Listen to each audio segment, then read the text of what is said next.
Hi friends, ಎಲ್ಲರಿಗೂ ನಮಸ್ಕಾರ. ನಾಗು ಮಹಿ ಚಾನಲ್ಗೆ ಸ್ವಾಗತ. ನಾನು ಮಾಡ್ತಿರೋ ರೆಸಿಪಿ ಹಾಗಲಕಾಯಿ ಗೊಜ್ಜು. ಹಾಗಲಕಾಯಿ ಗೊಜ್ಜನ್ನು ಮಾಡ್ತಾ ಇದ್ದೀನಿ. ಇದಂತೂ ಒಂದು ಒಳ್ಳೆ ರೆಸಿಪಿನೇ ಅಂತಲೇ ಹೇಳ್ಬೋದು. ಇದನ್ನು ಯಾವಾಗ ಬೇಕೋ ಆವಾಗ ಮಾಡ್ಕೊಂಡು ತಿನ್ಬೋದು. ಇದನ್ನು ಯಾವ ರೀತಿ ಮಾಡೋದು ಅಂತ ನೋಡೋಣ. ನಾನಿಲ್ಲಿ ಹಾಗಲಕಾಯಿನ 3 ದೊಡ್ಡ ಸೈಜಲ್ಲಿ ತೊಗೊಂಡಿದ್ದೀನಿ, ಅಂದರೆ ಮೀಡಿಯಮ್ ಸೈಜ್ ಹಾಗಲಕಾಯಿನ ತೊಗೊಂಡಿದ್ದೀನಿ. ಇದನ್ನು ರೌಂಡಾಗಿ ಈ ಥರ ಕಟ್ ಮಾಡಿ ಇಟ್ಕೊಂಡಿದ್ದೀನಿ. ಆದಷ್ಟು ತೆಳುವಾಗಿ ಕಟ್ ಮಾಡಿ ಇಟ್ಕೊಳ್ಳಿ. ಬನ್ನಿ ಇವಾಗ ಹಾಗಲಕಾಯಿ ಗೊಜ್ಜು ಹೇಗೆ ಮಾಡೋದು ಅಂತ ನೋಡೋಣ. ಸ್ಟವ್ ಮೇಲೆ ಒಂದು ಬಾಣಲಿನ ಇಟ್ಕೊಂಡಿದ್ದೀನಿ. ಒಂದು 2 ಸ್ಪೂನ್ ಆಗೋಷ್ಟು ನಾನಿಲ್ಲಿ ಎಣ್ಣೆ ಹಾಕ್ಕೊಳ್ತಾ ಇದ್ದೀನಿ. ಎಣ್ಣೆ ಸ್ವಲ್ಪ ಬಿಸಿ ಆದಮೇಲೆ ಈಗ ಹಾಗಲಕಾಯಿನ ಆವಾಗಲೇ ನಾವು ಕಟ್ ಮಾಡಿ ಇಟ್ಕೊಂಡಿದ್ವಲ್ಲ, ಹಾಗಲಕಾಯಿನ ಹಾಕ್ಕೊಳ್ತಾ ಇದ್ದೀನಿ.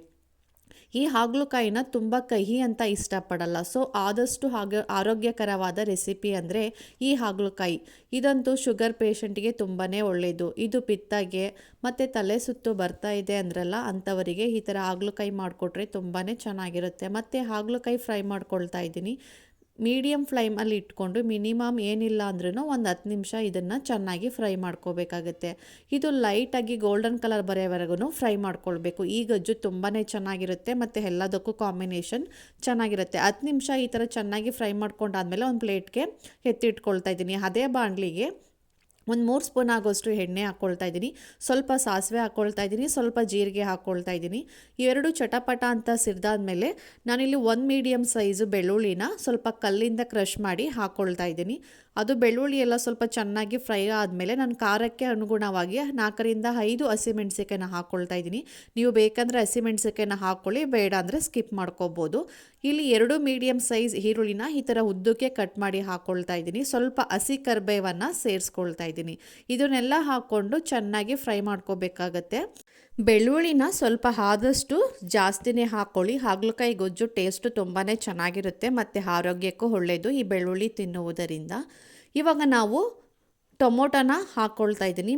ಇದು ಹಣ್ಣಾಗಿರೋ ಟೊಮೊಟೊ, ಹುಳಿ ಇರಲ್ಲ, ಅದಕ್ಕೋಸ್ಕರ ನಾನು 7ರಿಂದ 8 ಟೊಮೊಟೊನ ಚಿಕ್ಕದಾಗಿ ಕಟ್ ಮಾಡಿ ಹಾಕ್ಕೊಳ್ತಾ ಇದ್ದೀನಿ. ಆದಷ್ಟು ಹಣ್ಣಾಗಿರೋ ಟೊಮೊಟೊನೇ ತೊಗೊಳ್ಳಿ, ತುಂಬಾ ಚೆನ್ನಾಗಿರುತ್ತೆ. ಹುಳಿ ಟೊಮೊಟೊ ಆದರೆ ನೀವು 4ರಿಂದ 5 ಹಾಕ್ಕೊಳ್ಳಿ.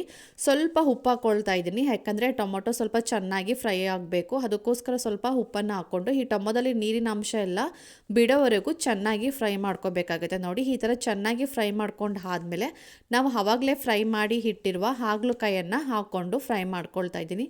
ಇದನ್ನು ಟೊಮೊಟೊ ಜೊತೆಗೆ ಚೆನ್ನಾಗಿ ಫ್ರೈ ಮಾಡ್ಕೋಬೇಕಾಗತ್ತೆ. ಈ ಥರ ಚೆನ್ನಾಗಿ ಫ್ರೈ ಮಾಡಿಕೊಂಡು ಒಂದು 5 ನಿಮಿಷ ಆದ್ರೂ ಈ ಥರ ಚೆನ್ನಾಗಿ ನಾವು ಫ್ರೈ ಮಾಡ್ಕೋಬೇಕಾಗತ್ತೆ. ನಾನಿಲ್ಲಿ ಚಿಲ್ಲಿ ಪೌಡರನ್ನು 1 ಸ್ಪೂನ್ ಆಗೋಷ್ಟು ನಾನಿವಾಗ ಚಿಲ್ಲಿ ಪೌಡರ್ನ ಸೇರಿಸ್ಕೊಳ್ತಾ ಇದ್ದೀನಿ.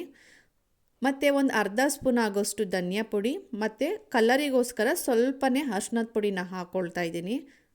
ಹಾಕ್ಕೊಂಡೆಲ್ಲ ಆದಮೇಲೆ ಚೆನ್ನಾಗಿ ಒಂದ್ಸಲಿ ಮಿಕ್ಸ್ ಮಾಡ್ಕೋಬೇಕು. ನೋಡಿ, ಈ ಥರ ಚೆನ್ನಾಗಿ ಮಿಕ್ಸ್ ಮಾಡ್ಕೋಬೇಕು. ಲೋ ಮೀಡಿಯಮಲ್ಲಿ ಇಟ್ಕೊಂಡು ಮಿಕ್ಸ್ ಮಾಡ್ಕೋಬೇಕಾಗತ್ತೆ. ನಾನಿಲ್ಲಿ ಹೋಮ್ ಮೇಡ್ ಖಾರದ ಪುಡಿನ ಉಪಯೋಗಿಸ್ತಾ ಇದ್ದೀನಿ. ಅಂದರೆ 2 ಸ್ಪೂನ್ ಆಗೋಷ್ಟು ನಾನಿಲ್ಲಿ ಹೋಮ್ ಮೇಡ್ ಖಾರದ ಪುಡಿನ ಉಪಯೋಗಿಸ್ತಾ ಇದ್ದೀನಿ. ತುಂಬಾ ಟೇಸ್ಟು ಚೆನ್ನಾಗಿರುತ್ತೆ.